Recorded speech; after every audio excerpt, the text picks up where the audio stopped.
Today, I want to take you on a real quick journey with me of how I went from $0 in real estate to six figures in real estate on an annual basis. So sit back, relax, let's go ahead and let's tap in and let's get into it.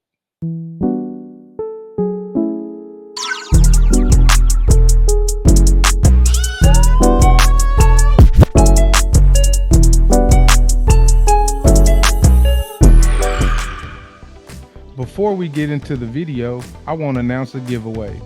Listen, I want to help you on your journey, so I will be giving away one of these options to a blessed winner. You can choose a 1 hour coaching call on real estate, or you can choose a 1 hour coaching call on how to grow your monthly income. You can also choose a month to attend two of my classes that are held monthly on real estate. First winner will be announced once we've reached 100 subs. All you have to do to enter is subscribe and leave a comment below. I look forward to announcing the winner on our giveaway live, so stay tuned. Now, on to the video. My journey in real estate has been an interesting one. Just like with any businesses, it has its share of wins, losses, setbacks, recoveries, and also acceleration. And so, what I would like to do right now is talk to you about one of my early wins that got me hooked on real estate. One of my early wins in real estate was a $70,000 deal that gave me $70,000 profit. It wasn't just $70,000 deal in total. It yielded me $70,000 in profit. And so when I began to get deals like that, when I got that deal, I began to realize, man, people that I knew didn't even get this kind of money in a year, let alone in one transaction. And so when I got that accomplished, that got me hooked on real estate. And that became a game changer for me because I said, if I can do at least two or three of these in a year, I'll be living really well. So, so again, that got me hooked on real estate. That got me hooked up with saying, you know what, real estate can be a game changer for me, but it also caused me to think that, man, if I continue to get these lump sums, I'll be good. But what I didn't realize was that if I get hooked into just the lump sum game, it can sometimes cause frustration and it can easily set in because what happens when those deals don't move? And so that's when I began to transition into this stage of real estate where the deals weren't moving like they used to be moving, and frustration and stress began to settle in. And then I began to go from wins to losses and setbacks. At this stage of losses and setbacks, I began to experience property not moving, money not coming in the way it normally would come in. And so, because of that, I found myself being frustrated and allowing that to settle in rather than me focusing on different ways to get the money out. Also, I had not only my money tied up in these deals, but I had investors' money tied up in the deals. So you can only imagine that frustration that I mentioned began to pile up on me because it wasn't just me, it was also other people's money that wasn't moving and that was adding on to my frustration. So I began to have a lot of sleepless nights. I began to have long, all day brainstorming sessions to try to figure out ways to get those deals completed. And ultimately, I wasn't coming up with solutions because the ways that I had just simply wasn't working. In addition to that, I had personal issues going on, and the personal issues didn't have anything to do with the business issues that I had. They just had to be going on at the exact same time. And so you can only imagine that the personal issues compounded with the business issues only caused even more stress and even more frustration to settle in to cause me to say, you know what, why don't I just quit this whole thing? Why don't I just leave this whole thing altogether? And so I'm glad that throughout this process, I had enough godly wisdom to figure out a way to leverage across several different deals that allowed me to take time to get the deals accomplished rather than just be stuck in one transaction. And I want to tell you that too. A good business move in real estate is to always make sure that you're leveraged across several deals, especially when you're dealing with your money and also with other people's money, because what will end up happening is that if that one deal doesn't go through, you may be able to correct that on another deal. And so it's always best to make sure that you don't put all of your eggs in one basket. And that's with any investment strategy. Investment strategy, to be honest with you, you want to make sure that you don't always put all of your eggs in one basket. You want to make sure that you leverage your money out as best as possible, so that you can make sure that if one thing doesn't go through, something else will always recover and make up for it. So in this stage of setbacks, even though it was frustrating, even though it was stressful at times, I'm glad that I had enough godly wisdom that enabled me to pull through that time so that I never quit. I like to insert this right here. This is why having integrity in business is always extremely important. Remember those investors that I spoke about earlier that I had their money tied up in real estate deals?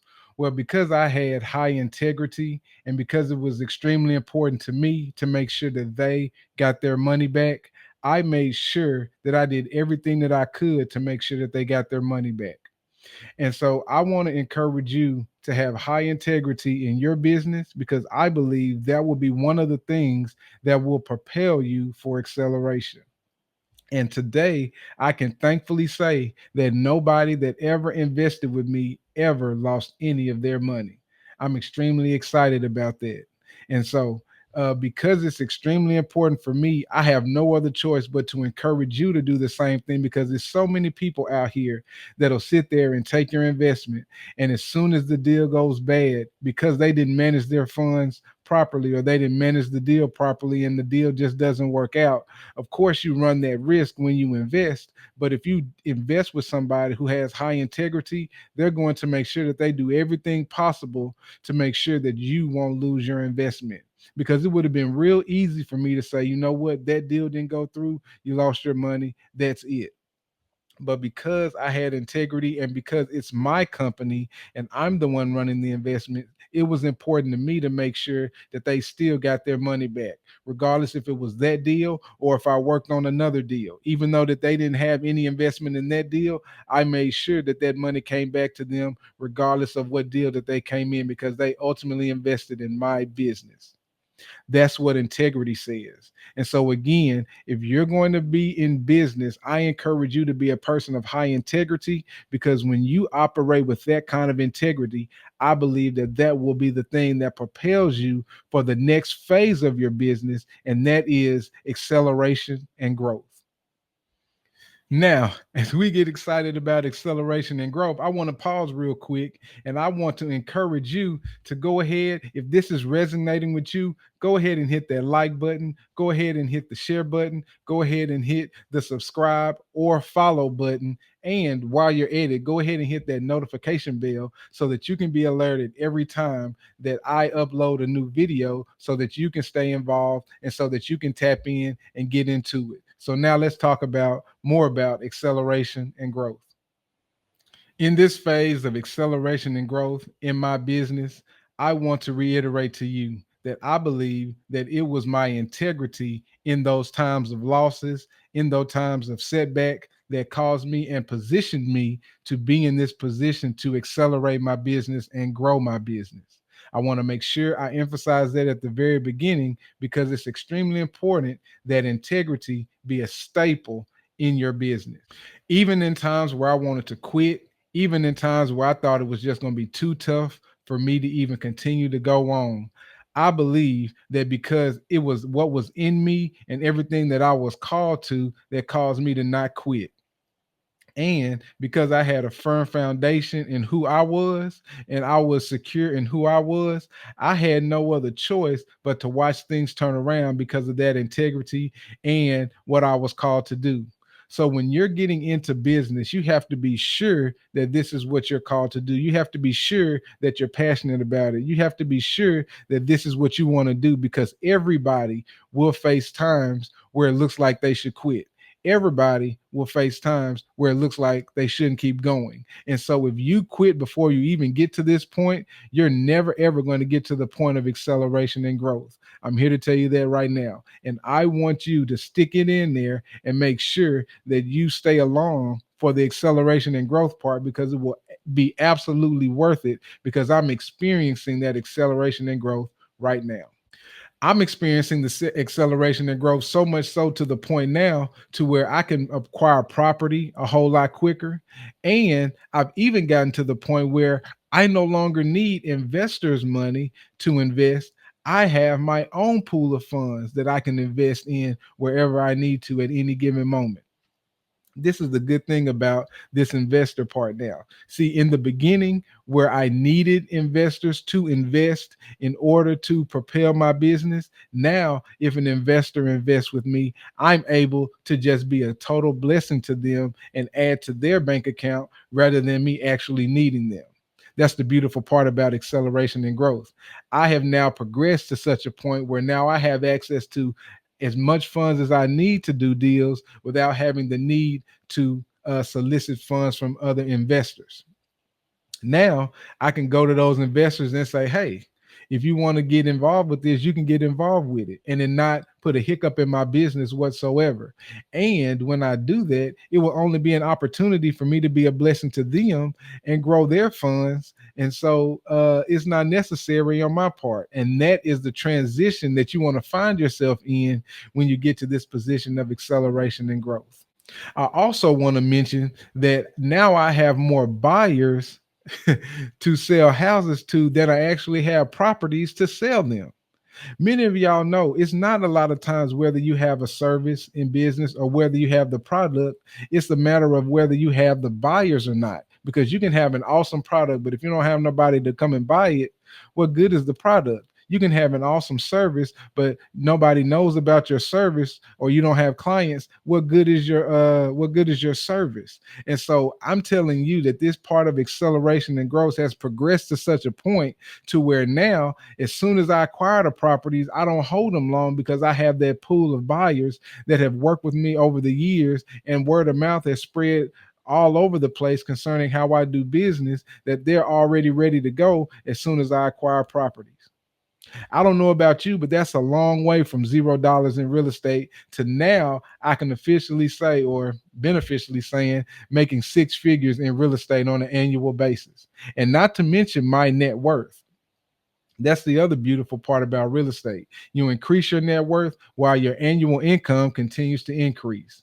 So, with all that being said today, I would encourage you guys to get down in the comment section. Check the links in my bio so that you guys can get involved in some of the one-on-one coaching calls. Some of y'all can get involved on my monthly real estate classes so that I can walk you through how to do everything that I just got through explaining to you so that you can find yourself making six figures a year in real estate and in real estate alone. Yeah, I make six figures in just real estate alone. And so what I want to get you to the point in is you having this flow of income in your life so that you can pass it on to the generation after you. So let's get down in the comment section and let's talk about it. Check the links in the comment section also so that you can get involved. Check the links in my description so that you can get involved. I love to hear about what I told you about today. I love to hear your thoughts, your comments, and I appreciate y'all for checking out this video, and I'll see y'all in the next one. Make sure you like, make sure you subscribe, and hit that notification bell for more content. Peace.